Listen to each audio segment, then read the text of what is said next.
Olá, pessoal, tudo bem?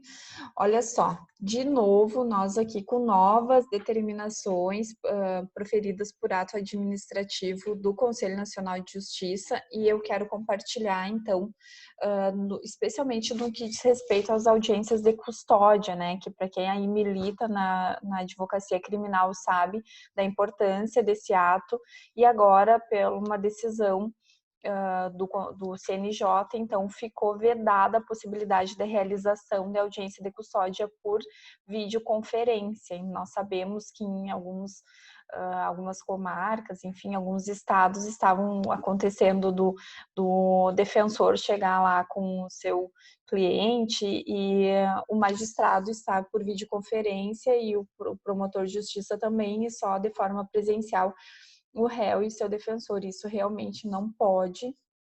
Há uma nulidade na realização da audiência dessa forma, e agora, por esse ato normativo que foi publicado nessa última sexta-feira, o Conselho Nacional de Justiça ele trouxe uma série de regulamentações de como que as audiências de custódia, no que diz respeito às audiências criminais e de execução penal, irão ocorrer, inclusive em sede de unidade prisional, trazendo importantes esclarecimentos, inclusive no que diz respeito à necessidade da observância da entrevista prévia e reservada do advogado com o seu cliente, seja de forma telemática, enfim, ou por videoconferência também, em sala específica.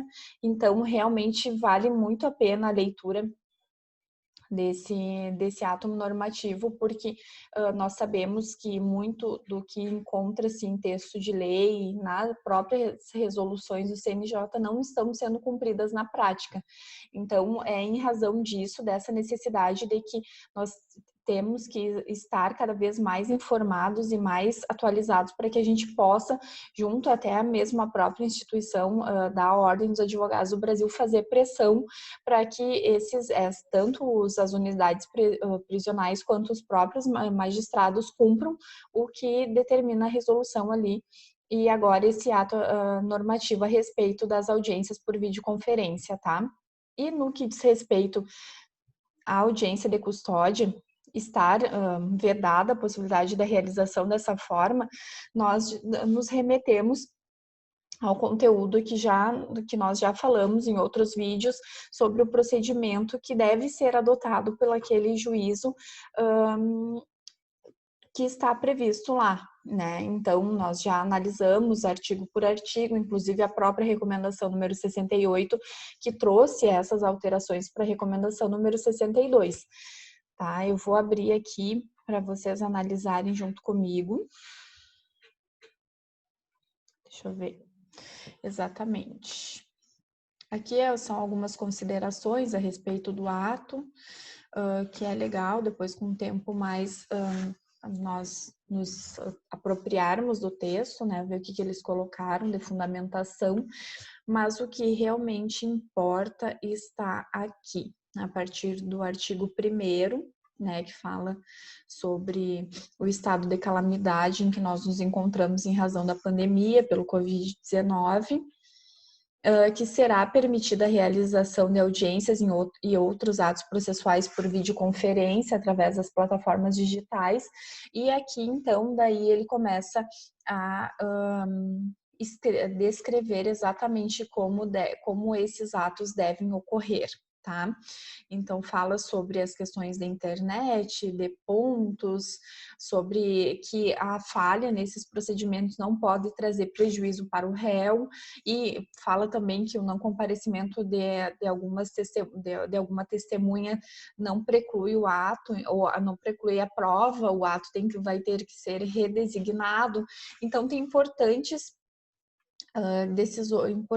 determinações que nós temos que estar na ponta da língua, porque a gente sabe que a todo momento nossos direitos são negados e nós temos que ter esse conhecimento para que a gente possa brigar pelos nossos clientes, né, gente? Então, mas o que me interessa aqui, nesse momento, é o que dispõe o artigo 19, Claro que tem artigos também desse ato normativo bem importantes que falam a respeito dos princípios constitucionais que devem ser respeitados, da possibilidade do advogado realizar entrevista prévia com o seu cliente, dos cuidados que devem ter a respeito desses procedimentos em casos que diz respeito à violência doméstica ou atos de abuso sexual em razão da liberdade sexual.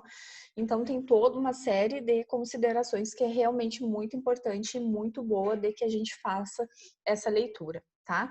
No que diz respeito ao artigo 19, que diz: é vedada a realização por videoconferência das audiências de custódia previstas no artigo 287 e 310 do CPP e na resolução número 213 de 2015 do CNJ.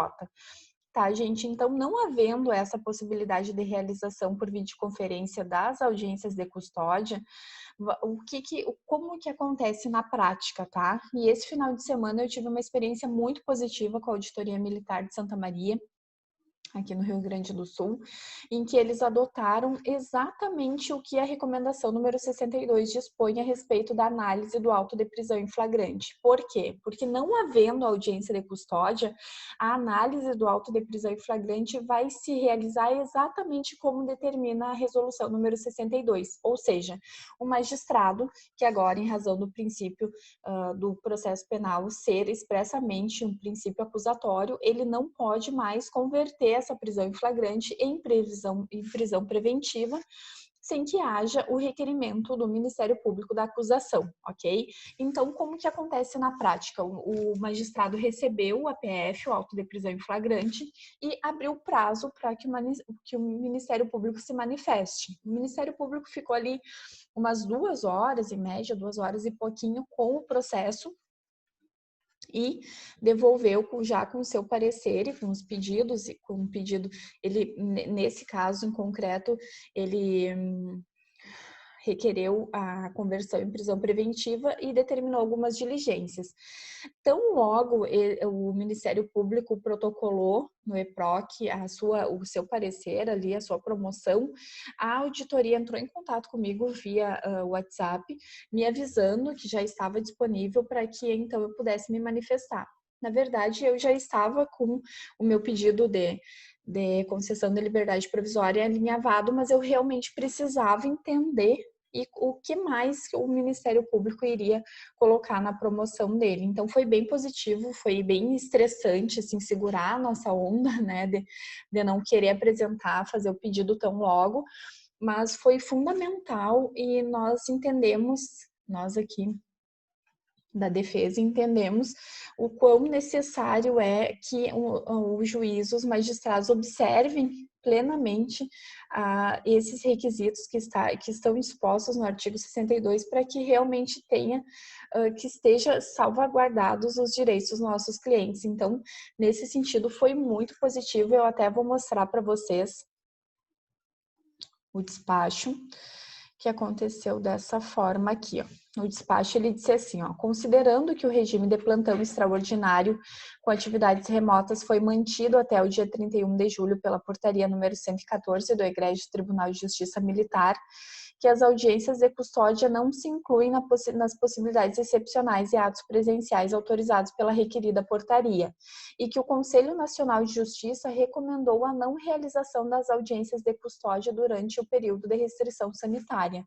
Artigo 8º da recomendação número 62 do CNJ, disciplinando no artigo 8º-A, inciso 3º, com redação dada pela recomendação número 68 de 2020, a necessidade de manifestação prévia do MP e da defesa para apreciação do APF, desse vistas com urgência ao Ministério Público e, na sequência, independente de novo despacho, a defensora indicada pelo preso no APF, que no caso era eu, e por isso que eu quis trazer esse exemplo para vocês verem que há sim possibilidade.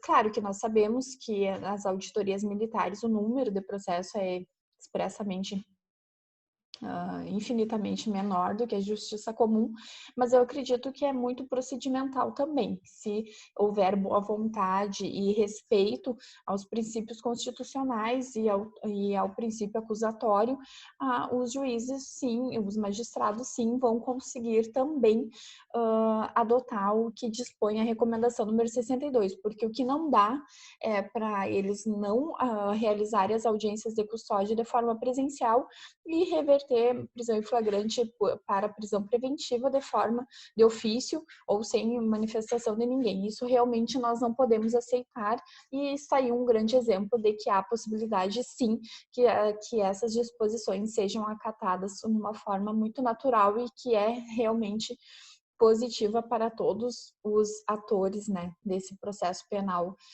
que agora tem essas alterações significativas trazidas pela Lei 13.964.